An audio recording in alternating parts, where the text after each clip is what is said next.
Hello అండి, welcome to my channel Suma cooking. ఈరోజు recipe వచ్చేసి దొండకాయతోని వెల్లుల్లితోనైతే కారం అయితే ఒక్కసారి ప్రిపేర్ చేసేయండి. చాలా బాగుంటుంది. వేడి వేడి అన్నంలో కలుపుకొని తింటుంటే మట్టుకు ఇంకా మాటల్లో చెప్పాల్సిన అవసరం లేదండి. పప్పుచారు పెట్టుకొని సైడ్ డిష్గా ఒక్కసారి ఇలా మసాలా వెల్లుల్లి కారం అనేది ప్రిపేర్ చేసి చూడండి. మీకైతే చాలా బాగా నచ్చుతుంది. చేసుకోవడం కూడా చాలా సింపుల్గా ప్రిపేర్ చేసుకోవచ్చండి. అసలు ఇంత మంచి రెసిపీని మీరు అస్సలు మిస్ అవ్వద్దు. ఫస్ట్ దానికోసం ఇక్కడ దొండకాయలు తీసుకొని శుభ్రంగా కడిగేసుకొని తొడిమలైతే కట్ చేసేసుకోవాలండి. ఇలా కట్ చేసుకొని పెట్టుకున్నాక దొండకాయల్ని చిన్న చిన్న ముక్కలుగా కట్ చేసుకోవాలి. మరీ చిన్న సైజు ముక్కలు కాకుండా నేను వీడియోలో చూపిస్తున్నాను, చూసారు కదా, కొంచెం పెద్దగా ఉండే విధంగా కట్ చేసుకోండి. ఇలా మనం తీసుకున్న దొండకాయలన్నీ సన్నగా ఇలా ముక్కలు కట్ చేసేసుకోవాలి. తర్వాత ఒక పెద్ద సైజు 2 ఉల్లిపాయలని పొట్టు తీసుకొని ఇలా పెద్ద పెద్దగా ముక్కలు కట్ చేసుకొని రెడీగా ప్లేట్లు అయితే పెట్టుకొని పక్కన పెట్టేసుకుందాము.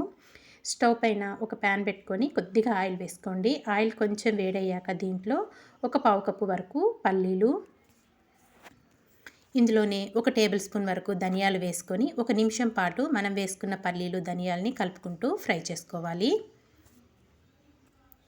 ఒక్కసారి మీరు ఈ రెసిపీ ట్రై చేశారంటే దొండకాయలు చూసిన ప్రతిసారి ఇలాగే ప్రిపేర్ చేస్తారంటే, ఎందుకంటే మరి అంత కమ్మగా ఉంటుంది కాబట్టి. పల్లీలు కొంచెం వేగాక దీంట్లో ఒక టేబుల్ స్పూన్ వచ్చేసి శనగపప్పు, కొద్దిగా మెంతులు వేసుకోండి. ఒక పావు టీ స్పూన్ వరకు మెంతులు, ఒక టేబుల్ స్పూన్ వరకు జీలకర్ర కూడా వేసుకొని ఇదంతా బాగా ఫ్రై చేసుకోవాలి. మాడిపోకుండా కలుపుకుంటూనే ఫ్రై చేసుకోవాలి. మనం వేసుకున్న పల్లీలు శనగపప్పు కొంచెం దోరగా ఫ్రై అయ్యాక దీంట్లో ఇప్పుడు ఒక 20 వరకు వెల్లుల్లి వేసుకోవాలి. పొట్టు తీయకుండానే వేసుకోండి, పొట్టు తీయాల్సిన అవసరం ఏమీ లేదు.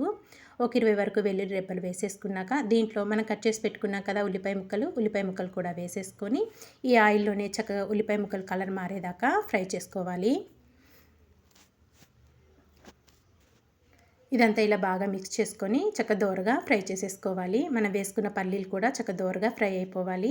ఇవి కొంచెం ఇలా ఫ్రై అయ్యాక దీంట్లో ఒక 4 నుంచి 5 వరకు ఎండుమిర్చి వేసుకొని ఇవి కూడా చక్కగా ఫ్రై చేసేసుకోవాలి.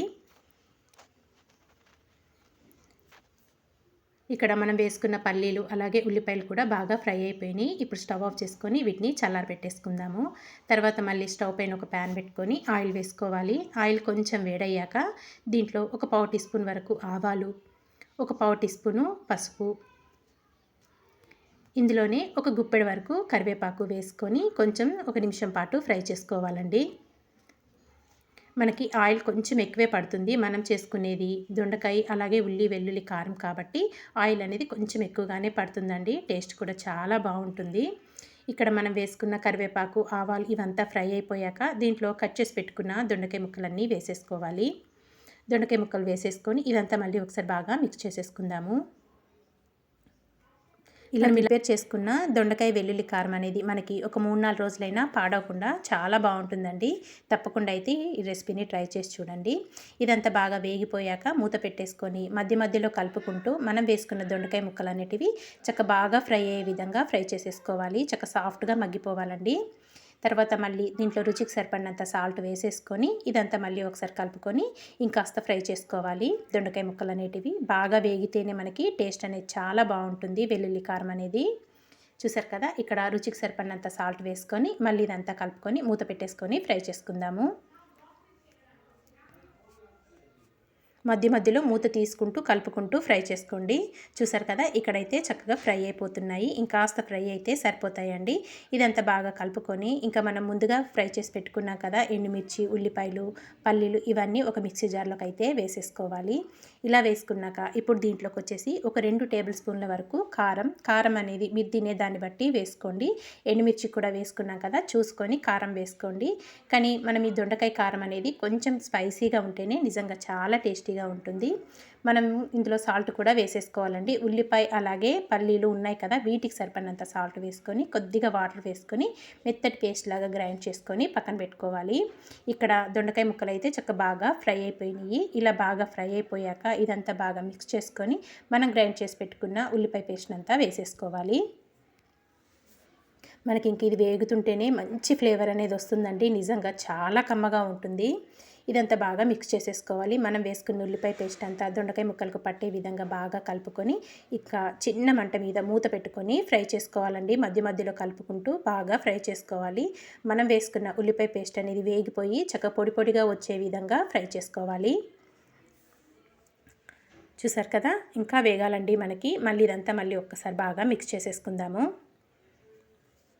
అడుగంటకుండా మధ్య మధ్యలో చూసుకుంటూ కలుపుకుంటూ ఫ్రై చేసుకోవాలి. ఇదంతా కలుపుకున్నాం కదా, ఇంకా మళ్ళీ మూత పెట్టేసుకొని కుక్ చేసుకుందామండి. ఇక్కడైతే చక్కగా మనకి పొడి పొడిగా ఫ్రై అయిపోయింది. చూసారు కదా, ఇలా వచ్చే విధంగా చిన్న మంట మీద ఫ్రై చేసుకోవాలండి. చక్క పొడి పొడిగా వచ్చేస్తుంది మనం వేసుకున్న ఉల్లిపాయ పేస్ట్ అనేది. వేగుతుంటేనే మంచి స్మెల్ అనేది వస్తుంది. ఇంకా ఇదంతా కలుపుకున్నాక ఇప్పుడు దీంట్లో సన్నగా కట్ చేసుకున్న కొత్తిమీర వేసేసుకొని ఇంక ఇప్పుడు స్టవ్ ఆఫ్ చేసేసుకుందామండి. స్టవ్ ఆఫ్ చేసేసుకొని ఒక ప్లేట్లోకి అయితే సర్వ్ చేసేసుకుందాము. ఇంతే అండి, చాలా సింపుల్గా టేస్టీగా దొండకాయతో ఎప్పుడు ఒకే విధమైన కూరలు ఫ్రైలు కాకోకుండా ఒక్కసారి ఇలా ఉల్లి వెల్లుల్లితోని కారం అనేది ప్రిపేర్ చేయండి. మీ ఇంట్లో వాళ్ళందరికీ కూడా చాలా బాగా నచ్చుతుంది. పప్పుచారు పెట్టుకొని సైడ్ డిష్గా ఒక్కసారి ఈ రెసిపీని అయితే ట్రై చేసి చూడండి. ఈ అమ్మ రుచిగా ఉంటుంది. మరి ఇంకెందుకు ఆలస్యం, మీకు నచ్చిందా? నచ్చితే తప్పకుండా మీరు కూడా ఈ దొండకాయ ఉల్లి వెల్లుల్లి కారం అనేది ప్రిపేర్ చేసి మీకు ఎలా వచ్చిందో ఒక చిన్న కామెంట్ అయితే చేసేయండి. ఇలాంటి మంచి మంచి వీడియోస్ కోసం వెంటనే మన ఛానల్ని సబ్స్క్రైబ్ చేసుకోండి ఫ్రెండ్స్. వీడియో నచ్చితే మీ ఫ్రెండ్స్కి రిలేటివ్స్కి కూడా షేర్ చేసేయండి. థ్యాంక్స్ ఫర్ వాచింగ్ అండి. Bye bye.